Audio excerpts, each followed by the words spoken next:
വേദിയിലെ സദസ്സുകൾ എല്ലാ മഹനീയ വ്യക്തിത്വങ്ങൾക്കും സാഷ്ടാംഗ പ്രണാമം ചെയ്തുകൊണ്ട് ആരംഭിക്കാം. ഇവിടെ മേനോന്മാർ ശ്രീകൃഷ്ണ സ്വാമിയുടെ സന്നിധിയില് 11 സപ്താഹ യജ്ഞങ്ങള് കഴിഞ്ഞ വേളയില് നവംബർ മാസത്തില് 12ാമത്തത് സത്രം ആയിട്ട് വേണം എന്നുള്ള ആഗ്രഹം അകത്ത് വെച്ച് ഭഗവാനോട് പറഞ്ഞ് പ്രാർത്ഥിച്ച് അന്ന് തന്നെ സങ്കല്പം ചെയ്തു. അതായത് ഒരു യജ്ഞം കഴിയുമ്പോൾ തന്നെ അടുത്തൊരു മഹാസത്രത്തിന് തുടക്കം കുറിച്ച ഒരവസ്ഥയാണ് നമുക്കുള്ളത്. അതിന്റെ ഒരു സ്വാഗത കമ്മിറ്റിയുടെ രൂപീകരണവുമായിട്ട് ബന്ധപ്പെട്ട് സത്രത്തെ കുറിച്ച് മാത്രം അല്പമൊന്ന് സംസാരിക്കാം. ഭാഗവതത്തെ കുറിച്ചും ഭാഗവതത്തിന്റെ മഹത്വത്തെ കുറിച്ചും പറഞ്ഞു കഴിഞ്ഞു. 7 ദിവസങ്ങളിലായിട്ട് തലേ ദിവസം മഹാത്മ്യം വായിച്ച് 7 ദിവസങ്ങളിലായിട്ട് 7ാം ദിവസം ഉച്ചയോടുകൂടി സമർപ്പിക്കുന്ന രീതിയിൽ യജ്ഞങ്ങൾ നടത്തി വരുന്നതാണ് സപ്താഹ യജ്ഞം. പരീക്ഷിത് മഹാരാജാവിന് ശുഖബ്രഹ്മർഷി ഉപദേശിച്ച ആ 7 ദിവസത്തെ അനുസ്മരിച്ചുകൊണ്ട് ലോകത്തിലെ ആദ്യത്തെ ശ്രീമദ് ഭാഗവത സപ്താഹത്തെ പിന്തുടർന്നുകൊണ്ടാണ് ഇന്ന് സപ്താഹ യജ്ഞങ്ങൾ നടത്തി വരുന്നത്. എന്നാൽ സത്രത്തിന് ശരിക്കും അങ്ങനെ ഒരു കൃത്യമായിട്ടുള്ള ദിവസങ്ങളോ നാളുകളൊന്നും ഇല്ല എന്നാണ് ഭാഗവതം പറഞ്ഞു തരുന്നത്. ഭഗവാനെ കുറിച്ച് അറിയാനും ആ ഈശ്വര സന്ദേശം ഹൃദയത്തിലേക്ക് ഏറ്റെടുക്കാനും സംശയം തീർത്തുകൊണ്ട് ഈശ്വരനിലേക്ക് നമ്മുടെ മനസ്സിനെ അടുപ്പിക്കാനുമുള്ള വേദി എന്നുള്ള നിലക്കാണ് അനിമിഷേത്രേ ഋഷയശൗനഗാതയ സത്രം സ്വർഗായ ലോകായ സഹസ്ര സമമാസത. സഹസ്രം വൈ അനന്ത, അനേക കാലം നീണ്ടു നിൽക്കുന്ന സത്രം. സത്രം തന്നെ പലതരത്തിൽ ഇതെന്ന് നേരത്തെ ഇവിടെ സൂചിപ്പിച്ചിട്ടുണ്ടായിരുന്നു. അതായത് ആനന്ദാശ്രമത്തോട് ചേർന്ന് ശ്രീരാമക്ഷേത്രത്തിൽ 2000 മുതൽ 2011 വരെ തുടർച്ചയായിട്ടുള്ള സത്രമായിരുന്നു. എല്ലാ ദിവസവുമല്ല, എല്ലാ മാസത്തിലും അവസാനത്തെ ഞായറാഴ്ച ഫുൾ ഡേ എടുത്തുകൊണ്ട് സച്ചിദാനന്ദ സ്വാമി അന്ന് പറഞ്ഞപ്പോ അങ്ങനെ ഒരു ആശയമാണ്, അതായത് വിശദീകരിച്ചു.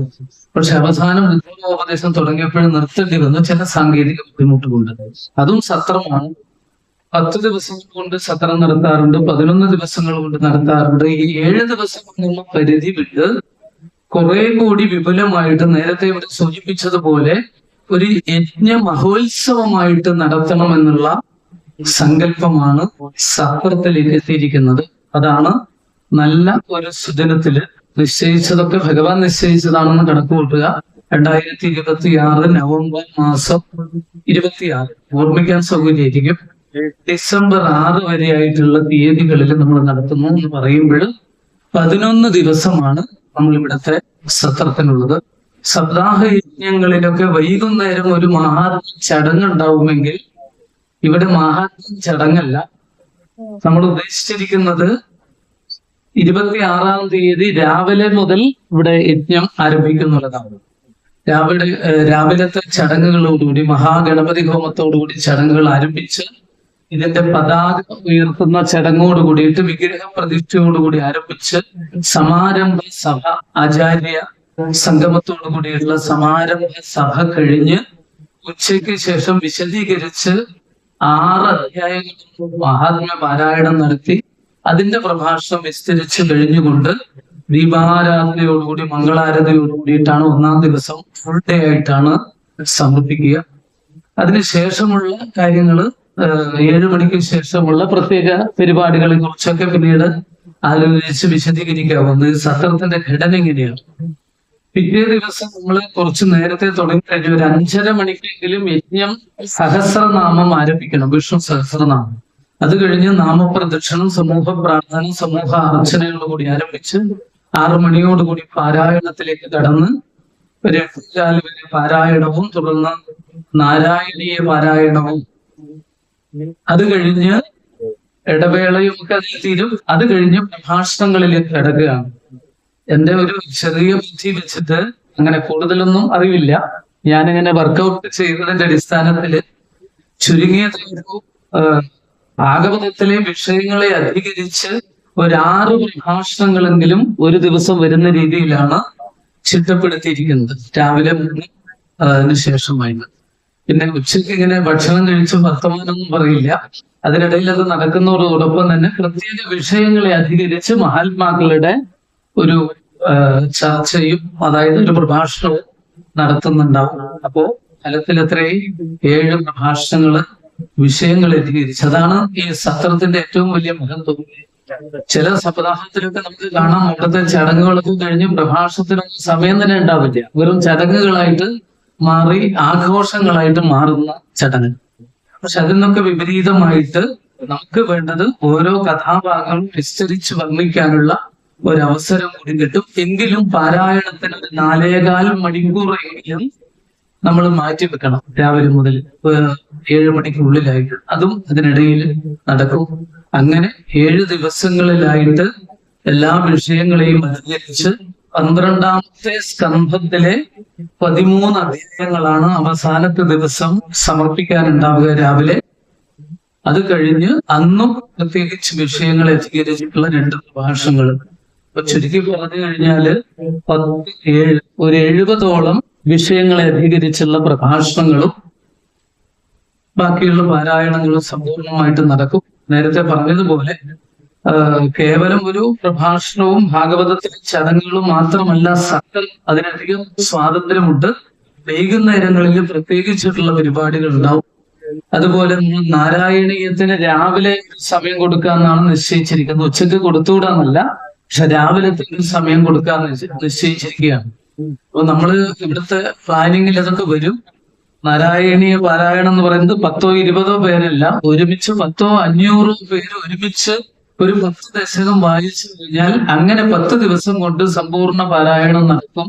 മാഹാത്മ്യം തൊട്ട് തുടങ്ങുകയാണെങ്കിൽ 10ാമത്തെ ദിവസം ഉച്ചയ്ക്ക് മുമ്പായിട്ട് സമ്പൂർണ്ണം അഗ്രേപശ്യാമി വരെയുള്ള ദശകങ്ങൾ പൂർണ്ണമായിട്ടും ആകും. പക്ഷെ അതിന്റെ അർത്ഥം വേറെയാണ് കേട്ടോ ഉദ്ദേശിച്ചിരിക്കുന്നത്. 500 പേര് 10 ദശകം പാരായണം ചെയ്യുമ്പോൾ അത്രയും ഗണിക്കുക. അങ്ങനെ 10 ദിവസം എന്ന് പറയുമ്പോൾ 500 പേരുണ്ടെങ്കിൽ എത്ര സമ്പൂർണ്ണ നാരായണീയം ഇവിടെ വരുമെന്ന് കൂടി ആലോചിച്ച് നോക്കുക. അങ്ങനെ എല്ലാ അർത്ഥത്തിലും ഒരു ദിവസം വിഷ്ണു സഹസ്രനാമം ഒരുപാട് പേര് ഒരുമിച്ചിരുന്ന് പാരായണം ചെയ്യുമ്പോൾ അതൊക്കെ ഈ ക്ഷേത്ര ഭഗവാന്റെ പാദത്തിൽ സമർപ്പിക്കുമ്പോൾ കിട്ടുന്ന ആ ഊർജം, അതിന്റെ ഒക്കെ ഫലമാണ് ഈ ശ്രീമദ് ഭാഗവത മഹാസത്രത്തിലൂടെ. അതിന്റെ ഗൗരവം തുറക്കണ്ടെന്ന് വിചാരിച്ചിട്ടാണ് പറഞ്ഞത് അല്ലെ. ഒരു മഹാസത്രത്തിലൂടെ നമുക്ക് കിട്ടുക. ഈ രീതിയിലാണ് അനേകം മഹാത്മാക്കള് ഭാഗവതത്തെ അധികരിച്ച് നമ്മള് ഭാഗവതത്തിൽ തന്നെ പറയുന്നു, സജ്ജന തീർത്ഥം എന്ന് പറയും. അതൊരു കുംഭമേളൊക്കെ ഉണ്ടല്ലോ, തീർത്ഥമായിട്ട് അവിടെ ചൈതന്യം വരുമ്പോഴാണല്ലോ പോയിട്ട് സ്നാനം ചെയ്യുന്നത്. ഇതൊരു സജ്ജന തീർത്ഥമാണ്. ന ഹ്യമ്മയാനി തീർത്ഥാനി ന ദേവാമൃച്ചിലാമയാഹ തേ പുനന്ത്യുരുകാലേന ദർശനാദേവ സാധവ. അതായത് സജ്ജനങ്ങള് ദർശന മാത്രത്തിൽ തന്നെ നമ്മളെ ശുദ്ധീകരിക്കുന്നതാണ്. അവരിലൂടെ പ്രത്യേകിച്ച് വിഷയങ്ങളെ അധികരിച്ചുള്ള പ്രഭാഷണങ്ങളൊക്കെ നമുക്ക് ഈ ചുരുങ്ങിയ ദിവസങ്ങൾ കൊണ്ട് ഇവിടുന്ന് കേൾക്കാൻ സാധിക്കും. ഒരുപാട് ജനങ്ങള് ഒത്തുകൂടിയിട്ട് ഇപ്പോഴെ തന്നെ ആളുകൾ ചോദിക്കുന്നുണ്ടായിരുന്നു. പാലക്കാട് ഞാൻ വന്നപ്പോൾ ചോദിച്ചു, അത് 7 ദിവസമല്ലല്ലോ 10 ദിവസമല്ലേ, അപ്പോൾ 10 ദിവസത്തേക്ക് ഞങ്ങൾക്ക് അവിടെ താമസിച്ച് കേൾക്കാൻ വേണ്ടി രജിസ്ട്രേഷൻ വേണമെന്നാണ് ചോദിച്ചത്. എനിക്ക് ഓർമ്മയിലൊന്നും ഞാൻ ഒന്ന് പറഞ്ഞേ ഉള്ളൂ. എന്ന് പറഞ്ഞാൽ അങ്ങനെ രജിസ്ട്രേഷൻ ചെയ്തവർക്ക് അവരെ നമ്മുടെ കുടുംബക്കാരാക്കി മാറ്റിയിട്ട് ഉള്ള സൗകര്യം അവർക്ക് കൊടുത്തുകൊണ്ട് അവരെയൊക്കെ ഇവിടെ താമസിപ്പിക്കുക. അല്ലാതെ വന്നു കഴിയുമ്പോഴും 11:30 മണിയാവും, 3 മണിക്ക് തിരിച്ചു പോകേണ്ടി വരും. അപ്പൊ അവർക്കത് ഉൾക്കൊള്ളാൻ പറ്റില്ല. അപ്പൊ പെർമനന്റ് സദസ് മള്ളിയൂരിലൊക്കെ ആണെങ്കിൽ നമ്മൾ അവിടെ താമസിക്കാൻ വേണ്ടി കെട്ടിടങ്ങൾ ഉണ്ടാക്കി വെച്ചിരിക്കുകയാണ്. അല്ലാതെ കോട്ടയത്ത് വേറെ രക്ഷയില്ല, ആളുകൾ വന്ന് താമസിക്കാൻ പറ്റില്ല. ബാംഗ്ലൂരിലുള്ളവർക്ക് അവിടെ വന്ന് താമസിക്കാം.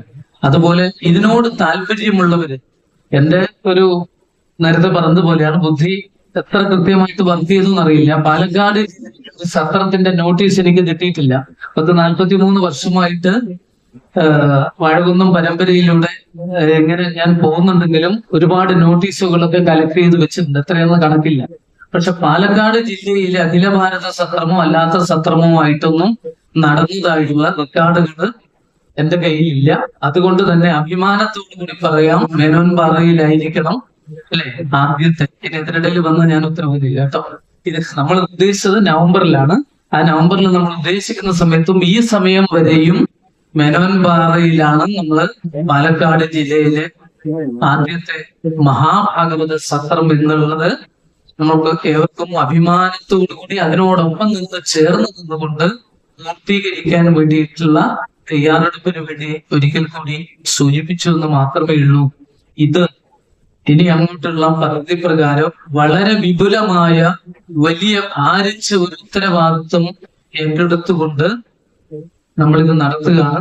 എങ്കിലും പരിഭ്രമം ലവലേശം പോലും ഇല്ല. കാരണം എല്ലാം നടക്കുന്ന തോഴനായിട്ടും സഹോദരനായിട്ടും അച്ഛനായിട്ടും അമ്മയായിട്ടും എല്ലാ ഭാവത്തിലും നമ്മൾ അനുഗ്രഹിക്കുന്ന പൊന്നുണ്ണികൃഷ്ണൻ ശ്രീലകത്ത് പരിലസിച്ചു കൊണ്ടിരിക്കുന്നുണ്ടെങ്കിൽ ആ ഭഗവാന്റെ കാരുണ്യം ഇതുവരെ നമ്മൾ എത്തിച്ചു. പൂർണ്ണമായിട്ടും ഭഗവാനെ വിട്ടുകൊടുത്തുകൊണ്ട് ഈ സത്രത്തിലേക്ക് നമുക്ക് ഭഗവാന്റെ കൈപിടിച്ച് കയറാനുള്ള സുവർണ അവസരം ഇതാ ഇവിടെ സംജാതമായിരിക്കുകയാണ്. ഏവർക്കും ശ്രീ ഗുരുവായൂരപ്പന്റെ ഗുരു പരമ്പരകളുടെ എല്ലാ ശ്രേഷ്ഠ ഗുരുക്കന്മാരുടെയും അനുഗ്രഹം ഉണ്ടാകണം. നമുക്കിത് ഭംഗിയാക്കി തീർക്കാൻ ഏവരുടെയും ഒരുമിച്ചുള്ള മനസ്സ് ഉണ്ടാകണം എന്ന് മാത്രമാണ് ഈ സമയം പ്രാർത്ഥിക്കാനുള്ളത്. യോഗീന്ദ്ര സുമധുരം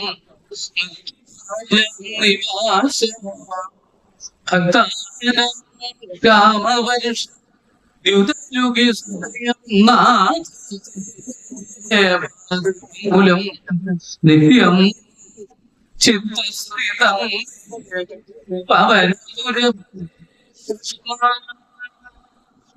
കാരുണ്യ സിന്ധു ഹൃത്വാ പരമാനന്ദ സന്തോഷലക്ഷ്മി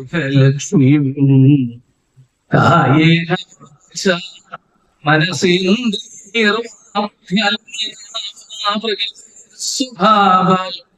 കരോമി നാരായണാവേദി സമർപ്പയാമി.